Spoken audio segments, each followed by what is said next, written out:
are at Shelters by Jesus podcast, and we are so excited that you're with us, you're watching, you're listening, you're hitting subscribe, you're hitting like, you're sharing with your friends, because that brings money in. And if you want to help get people off the street, you go to sheltersbyjesus.com. If you'd like to give, it's $9. We'll get somebody off the street. We also have 4 books out written by the dumb hick from Skowhegan, me.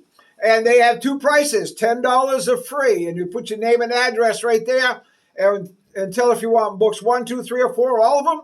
We'll mail them right out to you. You also can call the office at 207-474-8833 and give them your name and address there, and they'll ship it. But the other thing you can do is get a tour. When you call that number, say, I'd like a tour, and you'll meet the residents. You'll see everything we have. And we're just excited about you being a part of this. So now, on to the podcast. All right, we are here in an unusual situation. My first time, we're actually at the home of one of our former residents, and he's on some other podcasts. Ken is, he comes over, he still does chef work for us and all of that. He's still in Skowhegan, Maine. But he's got this apartment, and we're excited. We're going to show it off to you in a minute. Some people have been asking, can we see a before and after where somebody's come in and gone, so we haven't shared it on your podcast? Well, guess what? One of them asked me is Kim Bassett from Reader's Magnet, our new publisher. So, Kim, if you're watching this, here's another shout out to you as you prepare on book 5. And this is what book 6 is going to be about, is this type of stuff. You'll meet Ken in book 6. So anyway, Ken, tell me, what is it like to be here compared to being on the street? Well, here is safety. This is my home, and I haven't been able to say that in a while. Yep. And it's freedom, and I can sleep as long as I want, get up and do what I want. Don't have to worry about being on a schedule, and I don't have to worry about having a place to sleep. And on the streets, you never know where you're going to be. And you never know what's going to happen the next day, and you never know what you're going to eat the next day. So being here this is going to be my forever home. I'm not moving out of it. They're going to have to take me out of here in a pine box. In a body bag? All right. Well, I walked through that door, man. When we went to the encampments, I just did a podcast talk about it. The smells were horrible. I walked through that door, and Seth and I got a whiff of what's here, and it didn't smell like the encampment. I smelled steak, bro. I'm cooking myself steak for dinner. You dog. Didn't know you were coming. Dog. Look at that. We didn't see any of that in the encampment, Seth.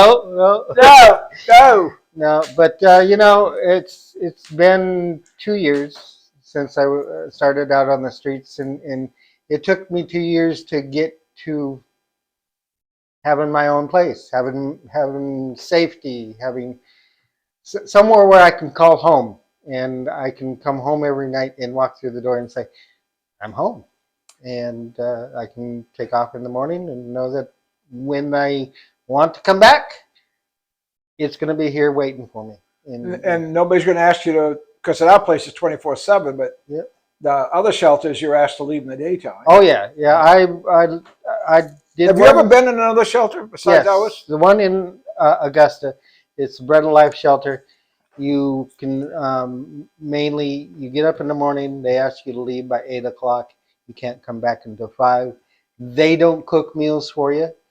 You have to, if you want something hot to eat, you have to cook it yourself. Okay. They do have a washer and dryer there. One washer, one dryer. Okay. And if you're lucky enough to get in there to do it, you can get in there and do your own laundry. But with all the people there, you weren't that lucky all the time. And here you have? I have free washer, free dryer, 2 of them. So I can go down at midnight, 1, 2 o'clock in the morning if I want and do laundry. So they have a laundry room in the apartment? Yep, it's downstairs in the basement, and I do have a little storage room down in the basement where my extra little stuff like the totes and stuff I store downstairs. Got my shower rod today, so now I have a shower curtain. Well, that's nice. Yes, I was. You can take a shower without a curtain, but it's. Yeah, well, you got windows on your bathroom.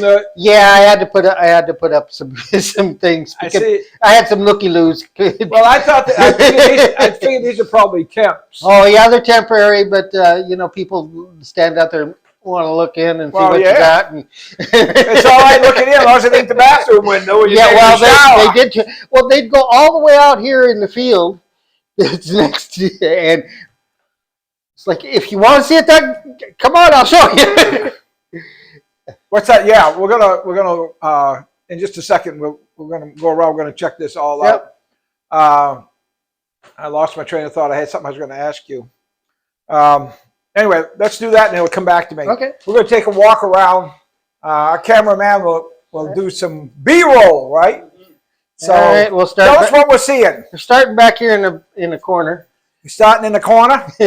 All right, let's go to the corner. This is my bathroom. It's pretty nice bathroom. Got a walk-in shower. Okay. Which Wow. got a nice walk-in shower. That's sweet. It's got a handicap. Yep. Stuff too. So This is nice, Ken. Yep. Got my windows. If I want to take down the curtains, I can be an exhibitionist. We'll edit that out now. I remember what I wanted to ask. We're looking at all this wonderful stuff. You didn't have anything. You come to the shelter. When I came to the shelter, I had nothing except for a change of clothes. I mean, look at this. This is a nice piece of furniture. That was Marilyn Farnham's her last name is Farnham. That was hers. The couch was hers. I think that was the big items that I took. Coffee table, I think, was hers. And furniture. Yeah. Jeff Hodges gave me the dining room table and chairs. In the bedroom, I have a couple of pieces that are hers. This was hers. This was hers. This bureau and stuff. Yep. This is all was hers here. And that. Oh, you got a bureau in the closet. I do. Cool. Got a little walk-in closet. Wow. It's really nice. So this is a little different than being on the street. Oh yeah. And it's 100%, 200% better than being on the streets. I enjoy being able to come home and having a place to be. And I was very blessed with the people that donated the furniture to me. Yep. We can talk right here. Yep. All right. Oh, this is nice. Yep. This is. Oh, that's comfy. And this also was this is a Marilyn's bed, right? Yep. This is so if somebody watching, you need a place to stay. Ken's got a hideaway. Yeah, it's got a hide-a-bed. You can stay one night and then they get out of here. So you're kind of like the homeless shelter. They can't stay in the daytime. This cover that's on the couch, Marilyn made for me as a housewarming gift.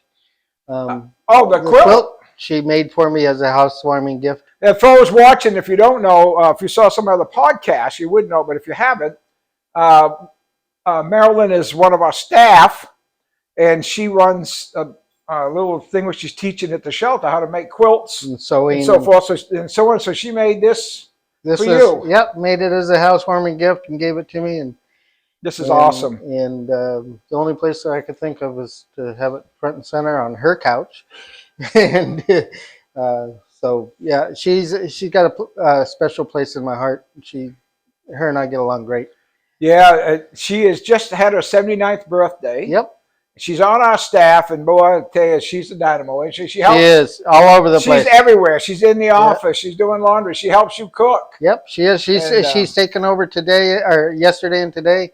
I'm coming back tomorrow, but she takes Thursdays and Fridays for me until I can find someone to step in and do some stuff. I take over the kitchen. What I plan on doing is backing off a little bit and just do on the road ministry. Okay. And I want to do that. Right here. Ken, I do have a question for you. Sure. We've looked at the apartment. we've heard you talk about being on the street and all of that. Could you briefly talk about what it meant to spend that time at Shelters by Jesus? What Shelters by Jesus? What did it mean to you? What do you see it? What kind of help does it give? How do you picture this ministry? What it means to you, and how you picture it even for others? When I was on the streets in Augusta back in 2021, didn't know day from day where I was going, and it took Steve Folsom, which is my case manager, a month and a half of subtly talking to me about coming to Skowhegan Shelters by Jesus, and he wanted me to give it a chance. Well, it was getting cold. It was October, and when I got there, the reason I became homeless is my wife passed away and ran out of money, and I hadn't done any grieving yet. So when I got to the shelter, I got a chance to start grieving, and the big part of that was being able to take over the kitchen and get into the kitchen and doing what I love to do, which is cook. And also Seth, he talked to me. He came over every day and checked in with me, and he talked with me, and he listened to listened to my feelings. And for those who don't know who that is, that's Seth Roberts. He's the chief of staff. Yep. Yeah. And it gave me the start I need to be able to grieve for my wife. Yep. And it was, for me, it was coming to the shelter was the best thing that could have happened. And it was supposed to happen that way. And anybody that is afraid of coming to the shelter, giving the shelter a chance, I would say, do it. I mean, it's not for everybody. For those people that need a place like that, a shelter to go to, and I wasn't hurried to leave. I wasn't, and that made a whole lot of difference. I could do things at my own pace, and I let the Lord back into my life. He's always been, I got saved when I was a little kid. But he's always been there, but I didn't really, he wasn't first and foremost. Mm-hmm. But now I've got a study table set up in my bedroom. And we saw your table on earlier. Yep. Yeah, I've got my study table set up in there. I study every morning, and maybe not as much as I should, but I do. And I'm not afraid to say, when I first got to the shelter, we were on the podcast there.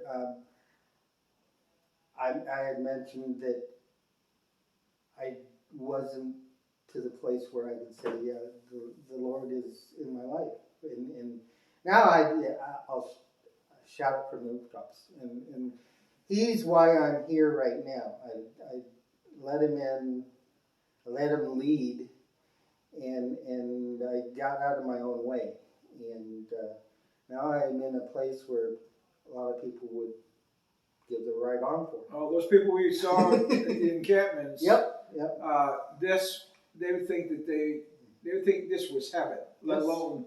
Yep. I mean, we know it ain't heaven, but compared to where they are, this would be like walking into heaven. Oh yes, and when I looked at 4 different apartments in this building when I came to look at this apartment. Yeah. And everyone I walked in is like, okay. I walked into this and I says, yes, this is home. I'm home. This is home. This is where I want to be. This is where I'm going to be, like I said, until they take me out. This is no exaggeration, this is a gorgeous home. It is a gorgeous home. And I am not afraid or ashamed of inviting people over to take a look and come in and sit down and have a meal with me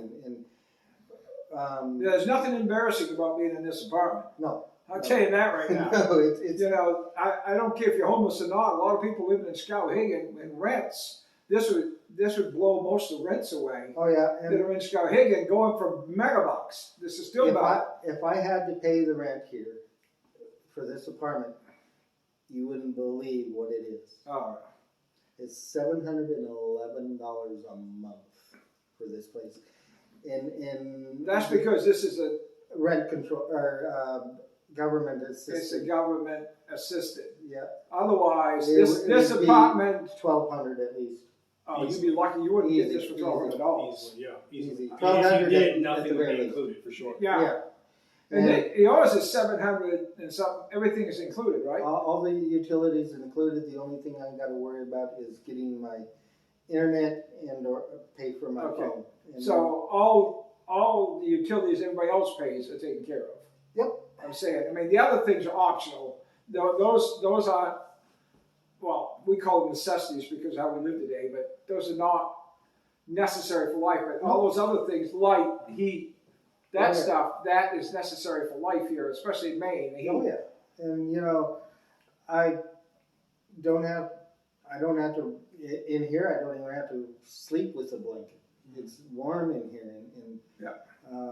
I get the afternoon sun, so it's a little warm in here now. But I'd rather be in here than out where I started. And we just fed it in Augusta, which is where I started. Right. Out being homeless, and it was kind of a full circle thing for me. I got to finish up where I started. I got to put that behind me, and that meant a lot to go back there. Yep. And Yeah, Right. I wish everybody that was there could have something like this. oh yeah, me too. You know. I mean, everybody. You know, we got the one-legged kid, we got the lady that was bent over from old age, couldn't even get around, and the list goes on and on. Yeah, none of them. I don't wish being homeless on anybody. No. There are certain people out there that go Well, out there because they Well, want some choose to, but that, Yeah. I mean, you know from being out there, that's not the 90%. high percentage. 95% don't want to be out there, and now it's because nobody can afford to have an apartment. Right. Nobody can afford to. If you don't have 2 or 3 people that have jobs, full-time jobs, you can't afford a 1 or 2 bedroom apartment. If you don't have more than one person, you can't afford it by yourself. That's for sure. Not unless you're making megabucks. No, So, yeah, not unless you're making lots of money. well, I just want to say thanks for letting us come in and having a tour. I wanted our viewers to see a before and after. Mhm. My Kim, basically, one of the guys, our publishers, was asking one of the things. He said, "Would you show a before and after to us where they come from, and then hear from where they were and see where they are?" So that's one reason we appreciate you letting us come in and show them where you're at. And we're excited for you, Ken. You've been great. You've been a great resident, unbelievable. You've taught cooking. You've helped in every way you could. Now you're going on the trips with us, and you're cooking on the trips. We appreciate that.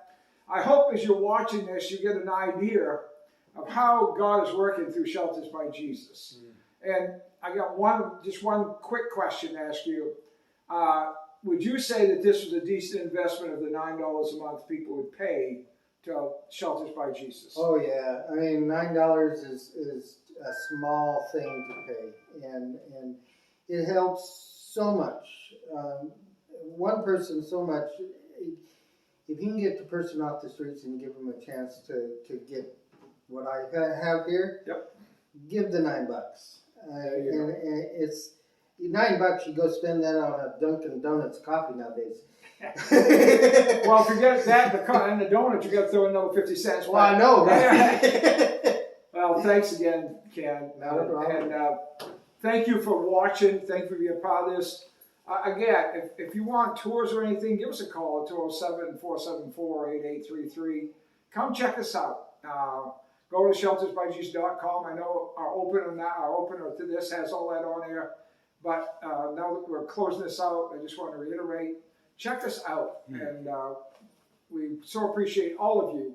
They're given $9, and many are given many numbers of $9, but you are appreciated, and because of you and the love you have for our ministry, this man right here has what you just saw. So thank you.